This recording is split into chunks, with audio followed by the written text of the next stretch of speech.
She appeared at sunset like a ghost from the desert, collapsed at the edge of his property line with nothing but the clothes on her back and wounds that told a story of violence and survival. Jacob Morrison had learned long ago not to ask questions when people needed help. The frontier was full of folks running from something, and a man's past was his own business. He carried her to the ranch house, tended her injuries, gave her water and food. She didn't speak for 3 days. Just watched him with dark, haunted eyes that had seen things no young woman should see. Jacob respected her silence. He'd had his own years of not wanting to talk. On the 4th morning, she finally spoke. Her voice was rough from disuse, barely above a whisper. Jacob had to lean close to hear her. "Thank you for your kindness, Mr. Morrison. My name is Elena." Jacob nodded, stepped back to give her space. "You're welcome to stay as long as you need, Miss Elena. No questions asked." She looked at him with those haunted eyes and whispered 2 words that stopped his heart. Benjamin Morrison. 3 days earlier, Jacob Morrison had been checking the north fence line when he saw the buzzards circling. Living in Wyoming territory for 15 years had taught him that buzzards meant death, and death on his property meant problems he didn't need. He rode toward the circling birds with his rifle ready, expecting to find a dead steer or maybe a wolf that had gotten into something poisonous. What he found instead was a woman. She was sprawled face down in the dirt about 20 yards from his fence. One arm stretched toward his property like she'd been trying to reach safety when her strength gave out. Her clothes were torn and filthy, her dark hair matted with dust and what looked like dried blood. For a moment, Jacob thought she was dead. Then her fingers twitched. Jacob was off his horse in seconds. He'd seen enough death to know the difference between a corpse and someone barely hanging on. He turned her over carefully, checking for obvious injuries. Her face was battered. Split lip, bruised cheek, a cut above her eyebrow that had bled and scabbed. But she was breathing, and when he checked her pulse, it was steady enough. "Miss," he patted her cheek gently. "Can you hear me?" Her eyes fluttered but didn't open. Her lips moved, forming words without sound. Jacob made a decision. He'd been alone on this ranch for 5 years, had deliberately isolated himself from the complications of other people's lives. But he wasn't the kind of man who could leave someone to die in the desert, regardless of who they were or what they might be running from. He carried her to his horse. She weighed almost nothing, like she hadn't eaten properly in weeks, and rode back to the ranch house with her cradled against his chest.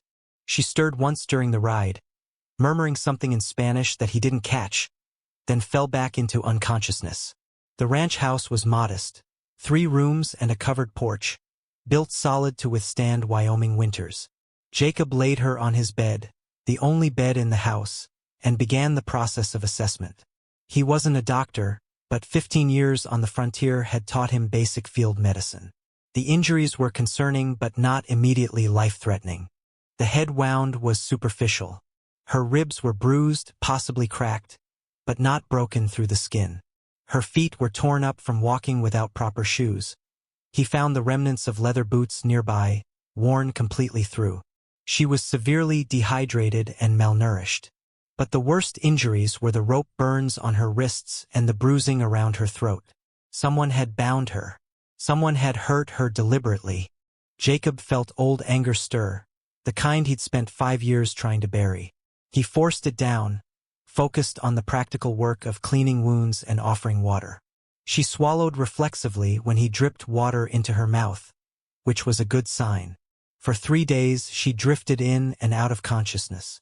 Jacob tended her with the careful impersonality he'd use for an injured animal, changing bandages, spooning broth into her mouth when she was awake enough to swallow, keeping watch for fever or infection. He slept on the floor by the stove, his rifle always within reach. Not because he feared her, but because he'd learned that people who showed up half-dead on your property sometimes brought their troubles with them.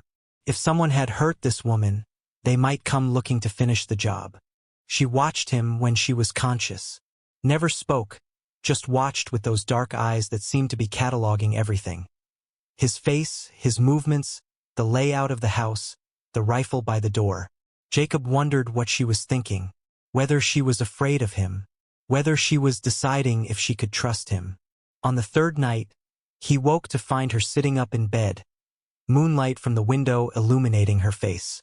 She was staring at the far wall where Jacob kept his few personal items: a photograph in a frame, a folded flag, a set of captain's bars from a uniform he no longer wore. "You should rest," Jacob said quietly, not moving from his bedroll. "You're still healing." She turned to look at him, and in the moonlight her eyes weren't haunted anymore. They were calculating, measuring. "You're him," she said. Her first words, Spanish accented but clear. "Jacob Morrison. They said you were dead." Jacob felt cold wash through him. "Who said that?" "Everyone who knew you before." She tilted her head slightly. "Before you became a ghost." "I don't know what you're talking about." Jacob stood slowly, keeping his movements non-threatening. "You should rest, miss. We can talk in the morning." "My name is Elena," she said. "And in the morning, I'll tell you why I walked 300 miles through the desert to find you." She lay back down, closed her eyes, and said nothing more. Jacob didn't sleep the rest of that night. He sat by the window watching the darkness, wondering what he'd brought into his carefully constructed isolation, and wondering how she knew his name. Morning came with the kind of clear, cold light that Wyoming specialized in. Jacob had coffee ready when Elena emerged from the bedroom, moving stiffly but under her own power. She'd cleaned herself up as best she could with the water basin he'd left for her, and in the daylight, he could see she was younger than he'd first thought. Mid-20s, perhaps. Pretty despite the bruises. She accepted the coffee cup with a small nod of thanks and sat at his rough wooden table. For a long moment, they just sat in silence, drinking coffee, each waiting for the other to speak first. Finally, Jacob broke the silence. "You said you walked 300 miles to find me. Why?" Elena wrapped both hands around the coffee cup like she was trying to absorb its warmth. "Because you knew Benjamin Morrison. Because 15 years ago you served with him. Because you were there when he died." The coffee in Jacob's mouth turned bitter. He set down his cup carefully, controlling the shake in his hands. "Benjamin Morrison died in 1868. Battle of Beecher Island. He was 22 years old. Why would you care about a man who's been dead for 15 years? Because he was my father," Elena said quietly. "And because I don't believe he's dead." Jacob felt the world tilt. He stared at this young woman, this stranger who'd appeared on his property half dead, and saw it now. The shape of her eyes, the stubborn set of her jaw. Features he remembered from a young man who died in his arms on a blood-soaked Colorado battlefield. "That's impossible," Jacob said, but his voice lacked conviction. "Ben never married, never had children. I knew him for 3 years. He would have told me." "He didn't know." Elena met his eyes. "My mother was Maria Delgado. She worked at a cantina in Santa Fe where soldiers came to drink. Ben spent 2 weeks there before his unit moved on. He was kind to her. He made promises he probably meant but couldn't keep." Her smile was sad. "I was born 8 months after he left. My mother died when I was 5. I grew up knowing my father was a soldier named Benjamin Morrison who fought for the United States Army. That was all I knew." Jacob stood, walked to the window, needed distance from this revelation. "Why now? Why come looking after 15 years? Because 3 months ago a man came through my village. An old soldier, drunk, telling stories. He talked about the Battle of Beecher Island. He talked about the men who died there." Elena's voice hardened. "And he talked about the men who didn't die, who were reported dead but weren't." Jacob turned slowly. "What are you saying?" "I'm saying that the drunk soldier, his name was Corporal Hayes, told me that Benjamin Morrison didn't die at Beecher Island, that he was captured by Cheyenne warriors, that some of the officers knew but reported him dead anyway because it was easier than mounting a rescue into hostile territory." Elena stood, wincing as her bruised ribs protested. "I'm saying that for 15 years, my father might have been alive, and no one came for him. That's a hell of an accusation." Jacob's voice was cold. "You're calling me a liar, calling my entire unit liars." "I'm calling you survivors," Elena corrected. "Men who made impossible choices in impossible circumstances." But yes, Mr. Morrison. I think you know more about what happened to Benjamin Morrison than you've ever told anyone. Jacob was silent for a long time. Outside, his horses moved in the corral. A crow called from the fence post. Normal sounds of a normal morning, but nothing would be normal again. Why should I tell you anything? He asked finally. Even if what you say is true, and I'm not saying it is, why should I dig up 15-year-old secrets for a stranger? Because I'm his daughter, Elena said simply. Because I walked 300 miles through territory controlled by men who want me dead to find the truth. Because those rope burns on my wrists came from people who didn't want me asking questions about Benjamin Morrison. Because I lost everything trying to find my father, and you're the only person left who might tell me the truth. She pulled aside the collar of her shirt, revealing more bruises, rope burns, marks of violence. They caught me in Colorado. 3 men who said I should stop asking questions about old soldiers and dead battles. They tied me to a wagon, planning to take me somewhere quiet to finish what they started. I got loose. I ran. And I kept running until I collapsed at your fence line. Jacob stared at her, seeing the truth in every mark on her skin, seeing the determination that had carried her 300 miles, seeing Benjamin Morrison's stubbornness in the set of her jaw. God help me, he said quietly. You deserve the truth. But once I tell you, there's no going back. Your father's story. It's not the heroic tale you're probably hoping for. I didn't come for heroes, Elena said. I came for truth. Jacob poured himself more coffee, then surprised himself by pulling out a bottle of whiskey from the cupboard and adding a generous splash to his cup. He offered the bottle to Elena. She considered, then nodded. Some truths required fortification. Beecher Island, September 1868. Jacob began, his voice taking on the flat tone of someone reciting facts to avoid feeling them. We were a company of 50 scouts, tracking Cheyenne and Sioux warriors who'd been raiding settlements. We got caught in the open on a sandbar in the Arickaree River. 600 warriors surrounded us. We dug in for 9 days. He paused, seeing it all again. The heat, the thirst, the smell of blood and gunpowder, the screams of dying horses they'd used for barricades. Ben was my sergeant.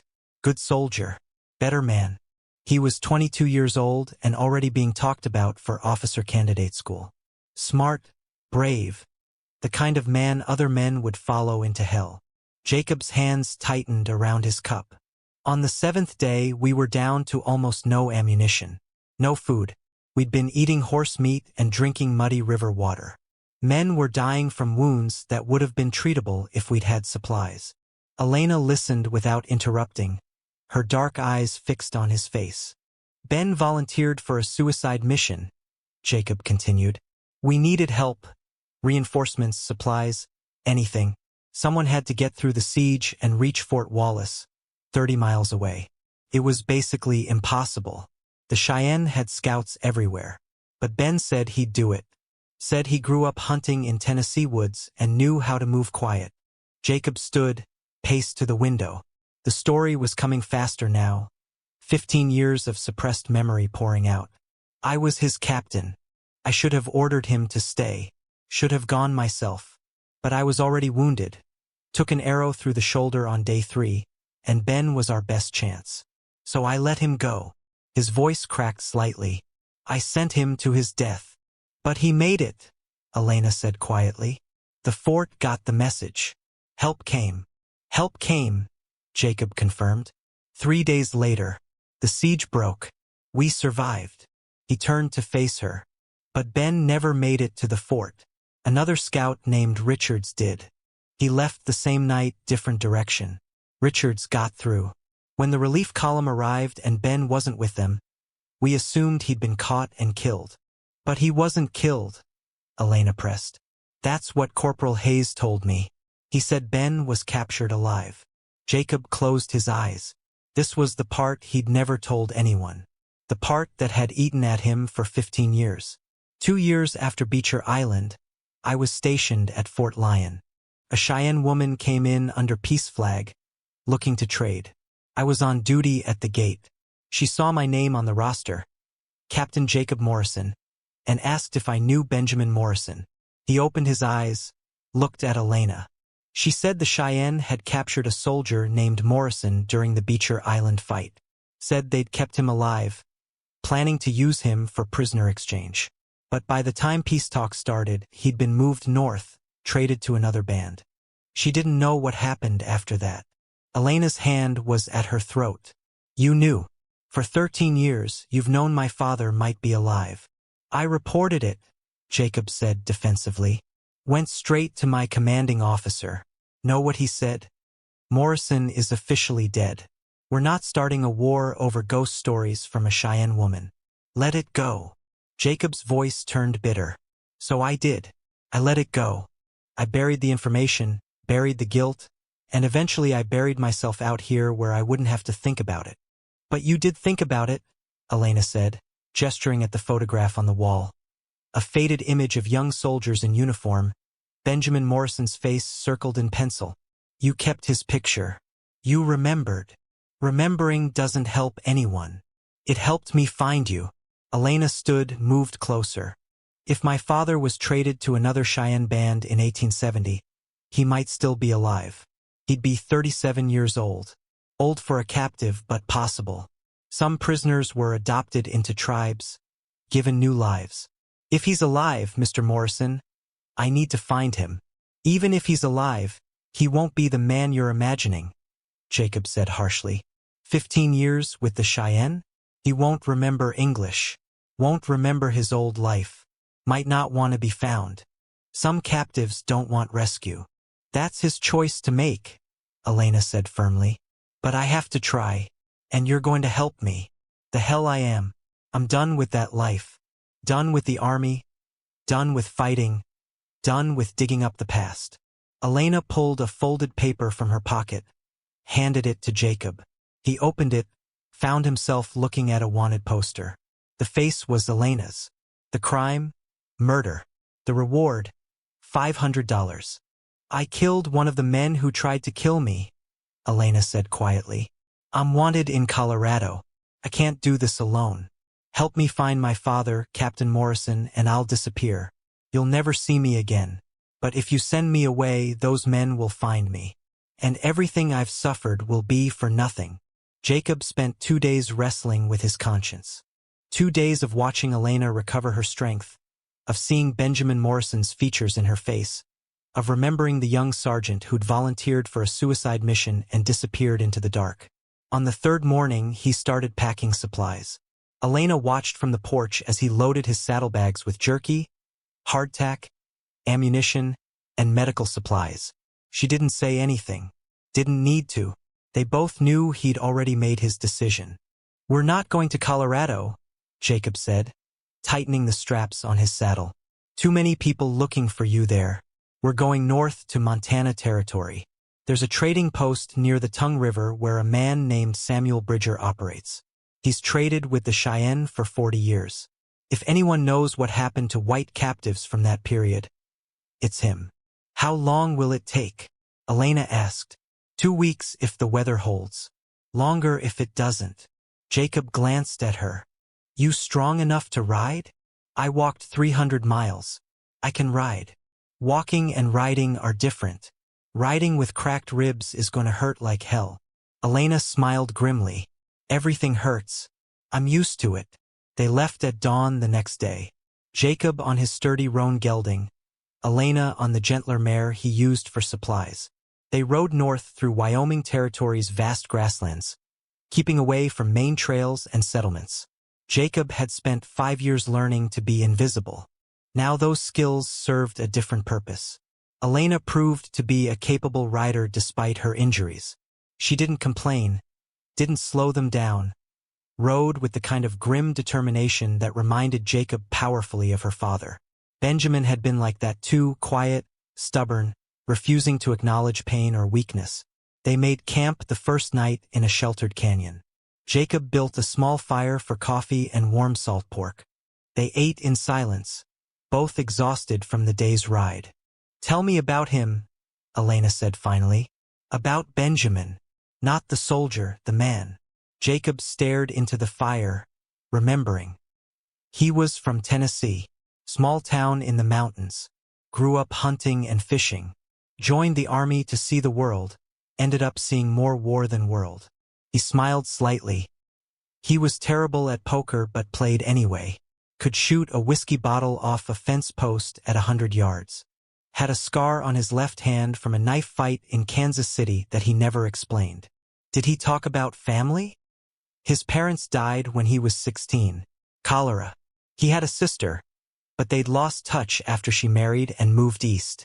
Jacob looked at Elena. He was lonely, I think. That's why he was so dedicated to the unit. We were his family. Elena absorbed this. My mother said he was kind, that he treated her with respect when other soldiers didn't, that he talked about wanting to settle down someday, have a farm, raise children. That sounds like Ben. Jacob poked the fire. He used to talk about after the war, about finding good land and building something. He would have been a good father, Elena. If he'd known about you, he would have been there. I know. Her voice was soft. That's why I have to find him, because he deserves to know he has a daughter. Even if 15 years have passed, even if he's changed. He deserves to know someone came looking. The second day brought rain, cold, steady, miserable. They rode through it because stopping meant losing time. Elena's lips turned blue, her body shaking with cold and pain, but she didn't ask to rest. Jacob found them shelter in an abandoned line shack as dusk fell.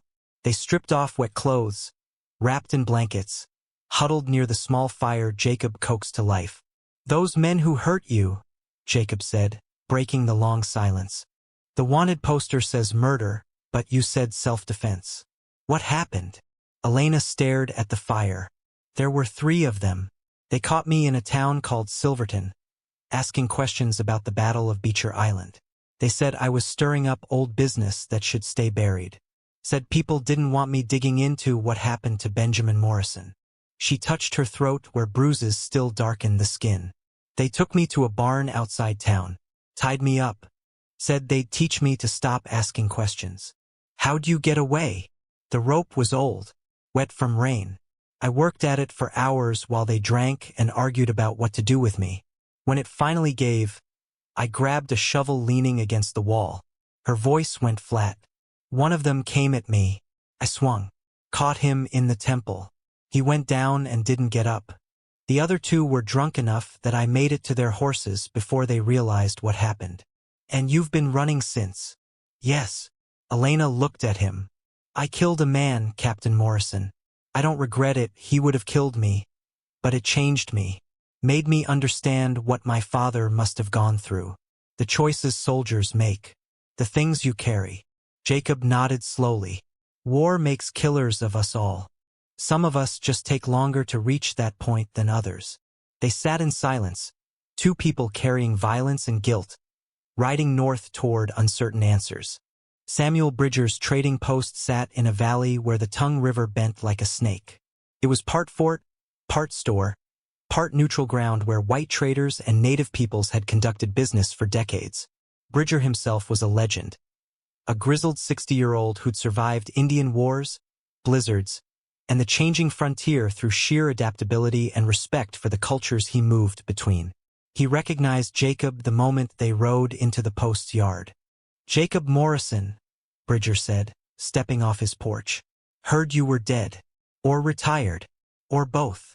All 3 at various times, Jacob said, dismounting. Sam, I need information. Information costs. Bridger's eyes shifted to Elena, cataloging her gender, her injuries, the wanted poster he'd probably already seen. Who's the girl? Family of a friend. We're looking for someone. A soldier taken captive by the Cheyenne during the Beecher Island fight.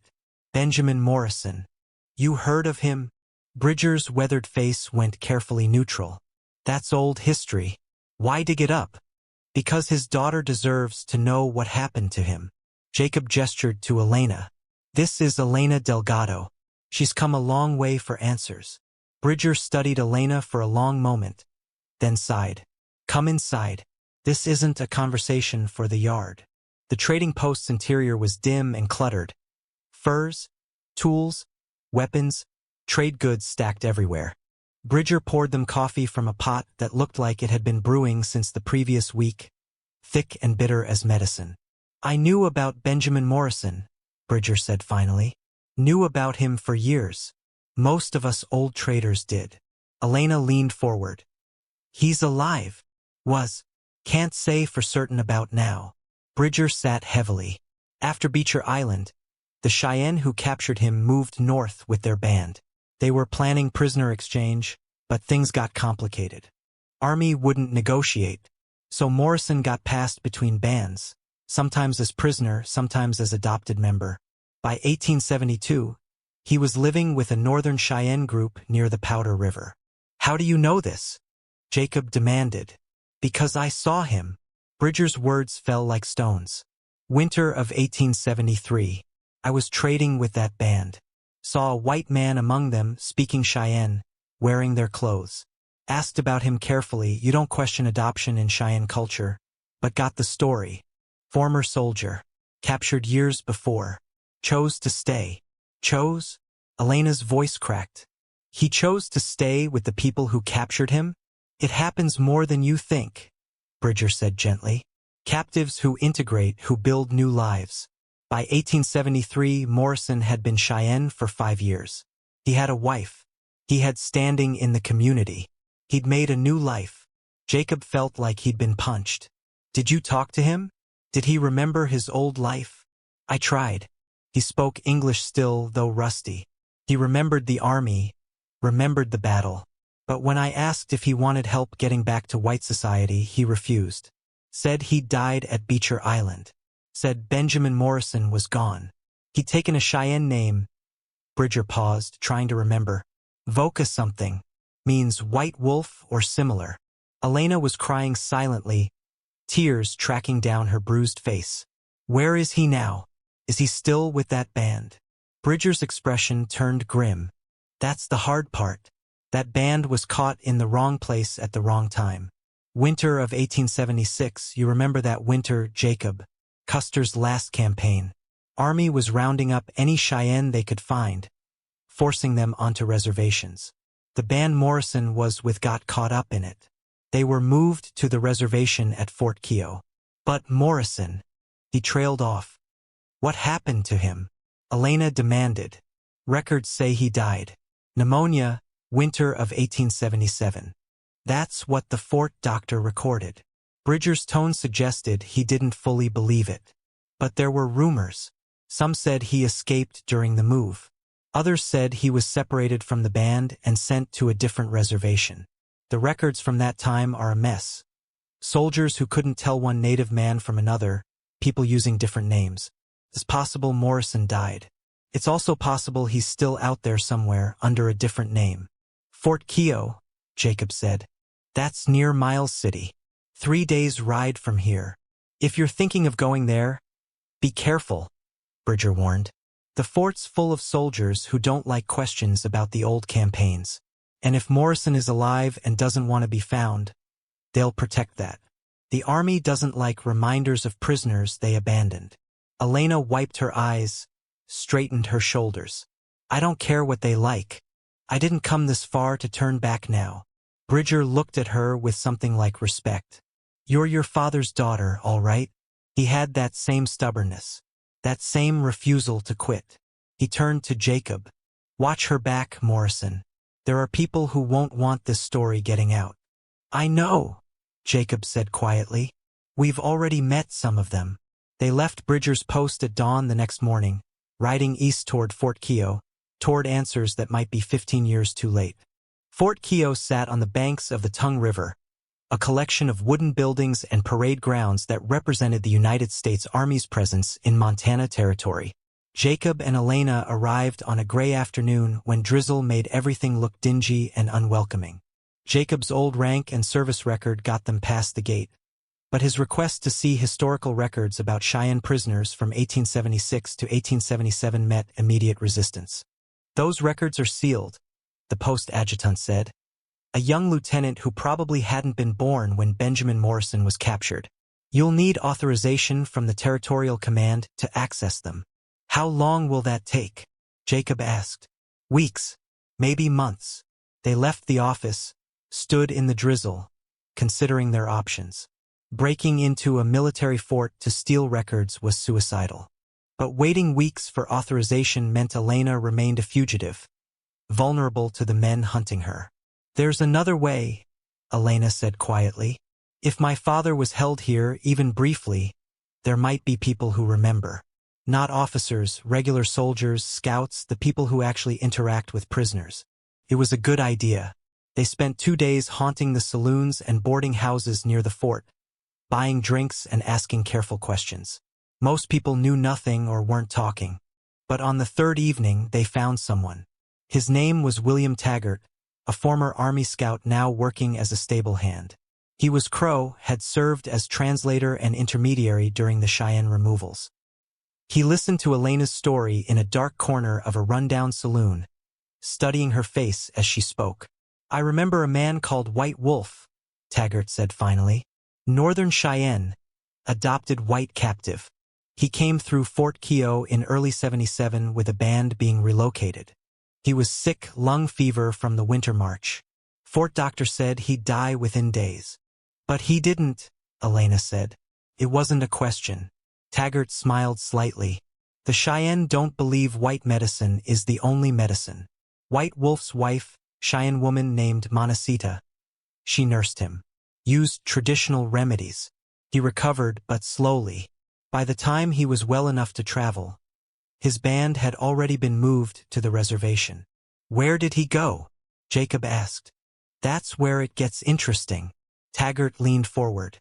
"Montecita had family with a different band, Southern Cheyenne, who'd settled near the Cimarron River in Oklahoma Territory. She wanted to join them rather than stay in Montana. White Wolf went with her. They left quietly without official permission. Technically deserters from the reservation, but nobody pursued them. Army had bigger problems than one sick former captive." Elena's hands were shaking. "He's in Oklahoma? He's alive. Was in '77. Whether he still is." Taggart shrugged. "That's 6 years ago. But if you're looking for him, that's where I'd start. Small Cheyenne settlement near Fort Reno. Ask for Montecita or White Wolf. Someone will know." They left Fort Keogh the next morning, riding south toward Oklahoma. The journey took 3 weeks through Montana, Wyoming, Colorado, finally into Oklahoma Territory. 3 weeks of riding, camping, surviving. 3 weeks of Elena's hope and fear building toward a confrontation that might never come. The Cheyenne settlement near Fort Reno was small. Maybe 30 families living in a mix of traditional teepees and wooden structures. They arrived at sunset, 2 dusty travelers on tired horses, and immediately attracted attention. An older Cheyenne woman approached, speaking in her language. Jacob's rudimentary Cheyenne wasn't enough to follow, but Elena stepped forward. "We're looking for a man called White Wolf," Elena said in careful Spanish, hoping someone would understand. "Or Montecita, please." The woman's expression changed, surprise, calculation, then something like pity. She gestured for them to follow, led them through the settlement to a small wooden house on the edge of the community. A woman emerged, Cheyenne, middle-aged, with kind eyes and gray threading through her dark hair. She looked at Elena for a long moment, then said in accented English, "You are looking for White Wolf?" "Yes," Elena breathed. "Is he here? Is he alive?" Montecita, for it had to be her, nodded slowly. "He is alive, but he is not well. The lung sickness came back this winter. He grows weaker each month." She studied Elena's face. "You are his daughter." Elena's eyes widened. "How did you know?" "He dreams of a girl child. Dreams in English sometimes, calling a name he cannot remember when he wakes.